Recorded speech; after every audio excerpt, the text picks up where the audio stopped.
Bonjour, je vais vous présenter le nouveau multisystème 4010 de la société Hydrokit. Donc ce boîtier de mesure est un boîtier spécifique à l'utilisation sur terrain.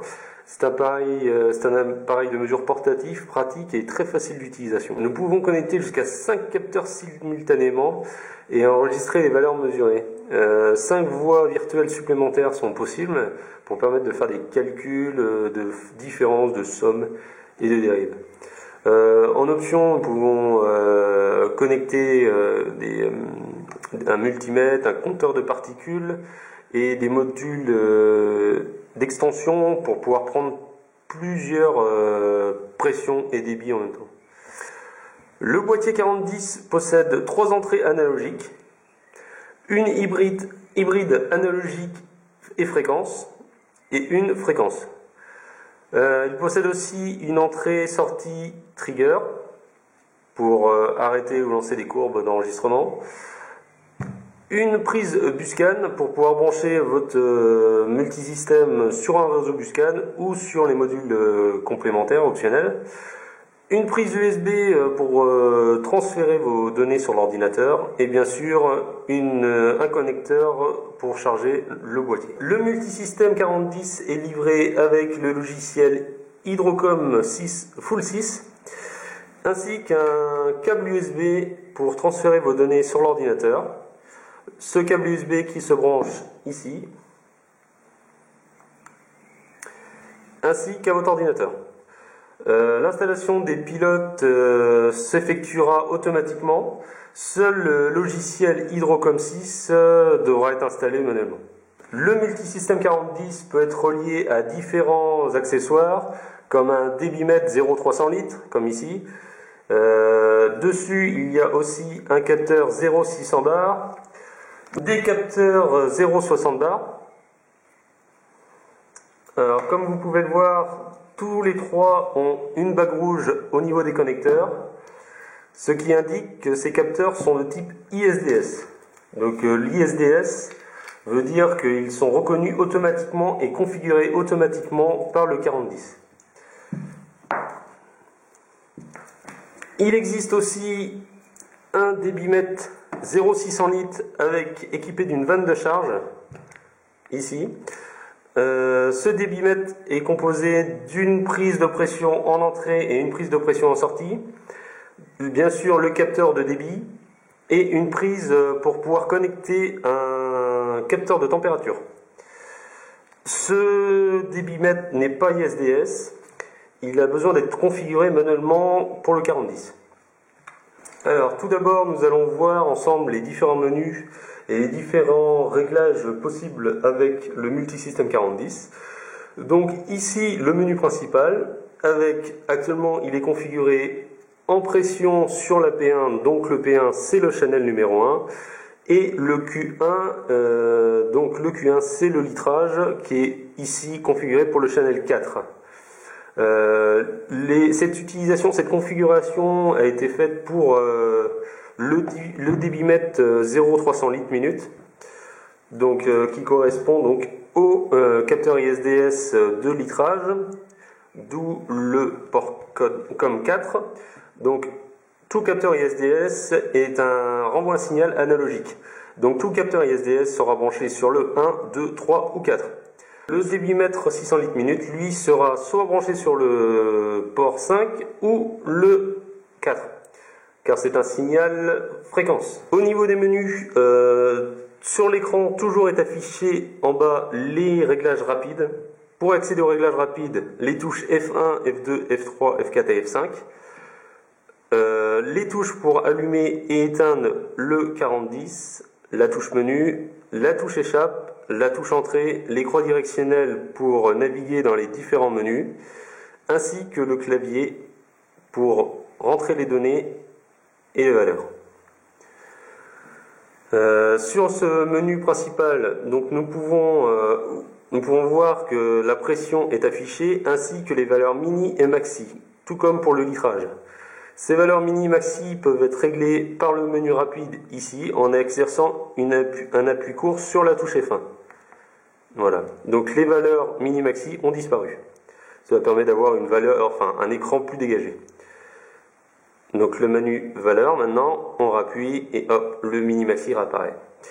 À tout moment des mesures, vous pouvez effacer les valeurs mini et maxi en appuyant sur la touche effacer. Là, bien sûr, aucun capteur n'est branché, donc la valeur reste figée. Nous pouvons aussi figer les valeurs pendant les lectures en appuyant sur la touche F5 figée.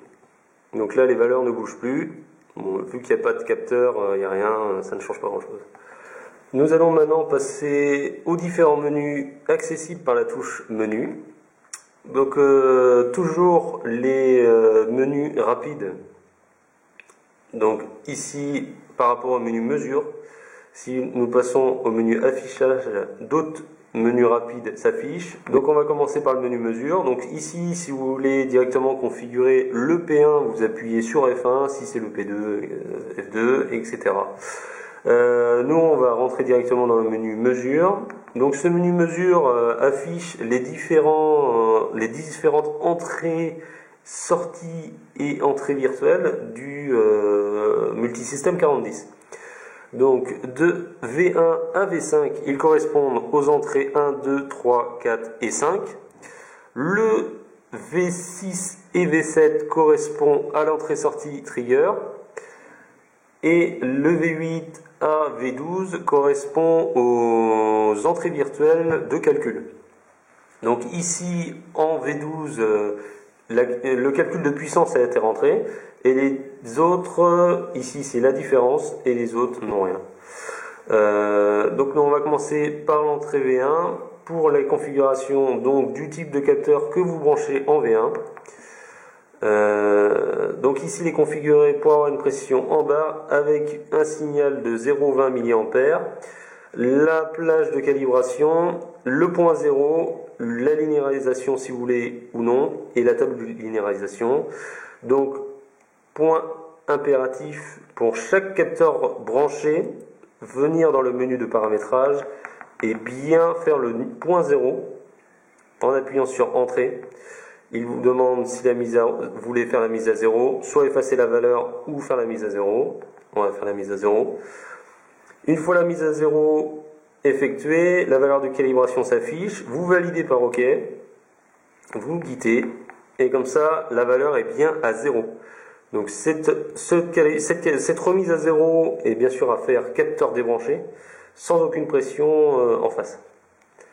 Pour tout capteur ISDS branché sur le multisystème 4010, aucun paramétrage est nécessaire car les capteurs sont directement reconnus et réglés, pré-réglés. Seule la mise à 0 qu'on vient de faire est impérative. Pour le capteur, on va prendre par exemple le capteur 06 en barre. Si toujours brancher le capteur multisystème éteint, donc nous allons l'éteindre en appuyant 2 secondes dessus. Hop. Vous branchez votre capteur, donc ici en V1. Et ensuite vous pouvez allumer votre boîtier.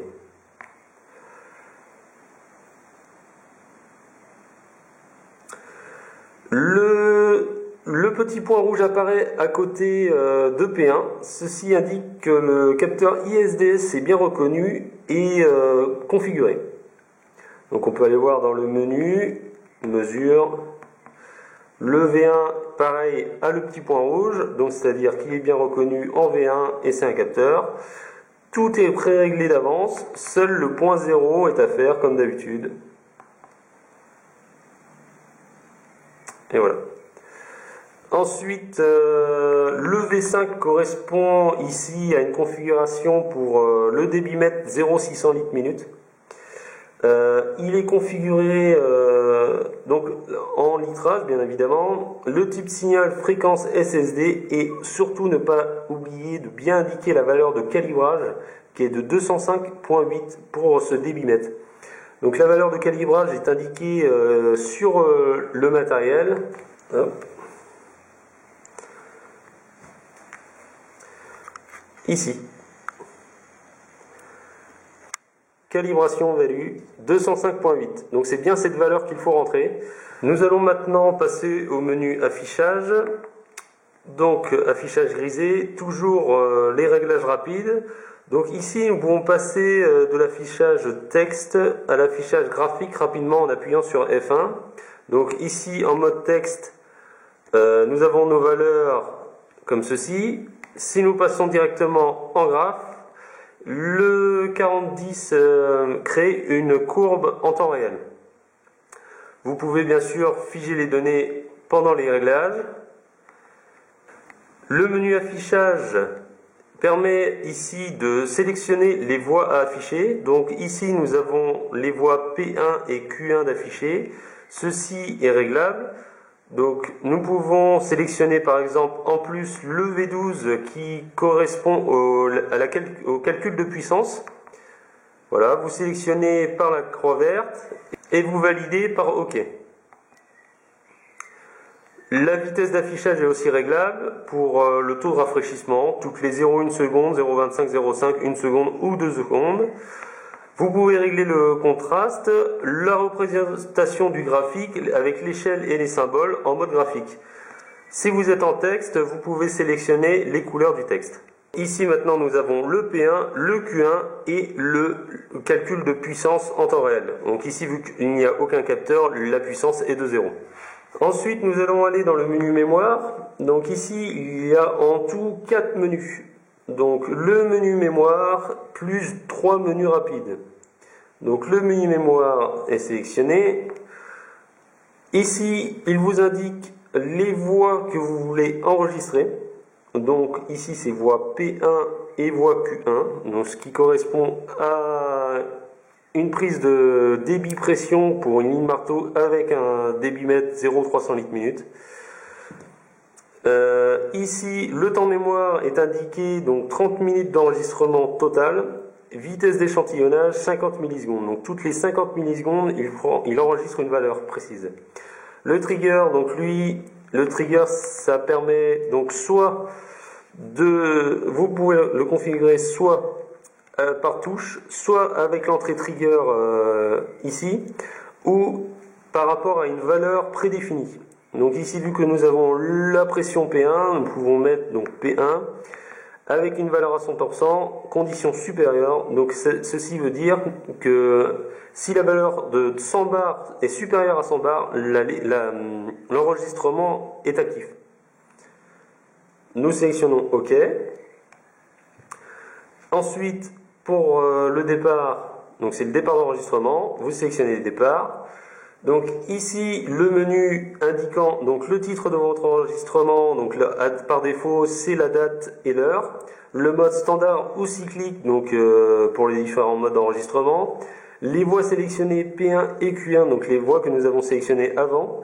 Le temps d'échantillonnage, le temps de mémoire, les triggers. Vous pouvez aussi sélectionner une annotation de la courbe. Ici, j'ai indiqué que mon réglage de ma ligne marteau était de 60 litres minute à 250 bars maximum. Donc c'est un aide-mémoire.